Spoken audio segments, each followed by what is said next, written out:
Welcome back, everybody. All right. So I want to go ahead and let's redo some of the things that we've done in the last tutorial because it's a really important concept here. So what I'm going to do is I'm going to copy this and paste it a couple times. Now, if you want to go ahead and type them out too, it's actually really good to type it out. But if you want to copy and paste it, that's up to you too.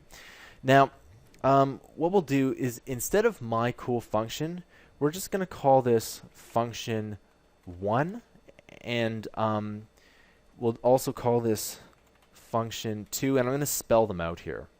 And then we're going to go function 3, just like this. Okay. So you'll notice here that we have this is a button, this is a button, this is a button. What we can do here is we'll just copy this out, and what we'll do is we'll just do 1, and then we'll do 2, and then we'll do 3. Okay, and we have to make sure. There we go. So now we have 1, 2, and 3. Of course, none of these work. And why is the reason? Does this first button not work anymore? Is because when we click this button, it's looking for function 1, right? It's not looking for my cool function. It's looking for function 1.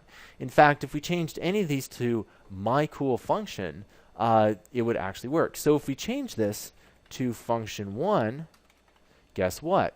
When you click this, it says awesome. Okay.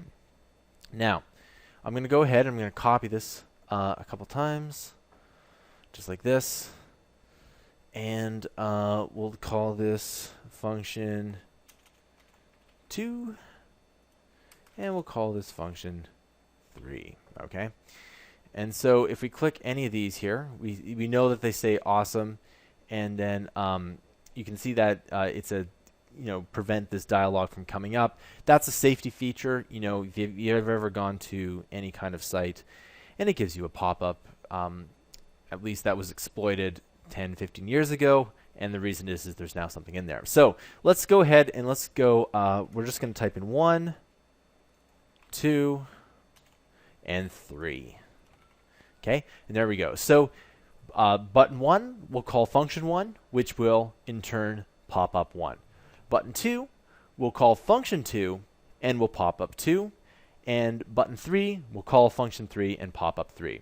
Okay, so we got 1, 2, 3. Okay, and if you really wanted to have fun, you can call this 4. Right? If you really wanted to, but let's just make it 3. All right, and so you can see that this can scale to whatever we want here. We can have 100 buttons. We can do whatever we want here. Now, of course, functions can do more than just pop-ups here, and I'll talk a little bit about that in the next tutorial. I just wanted to reinforce what we learned in the last tutorial, and I wanted to show you that we could scale it as well. I'll see you guys in the next tutorial.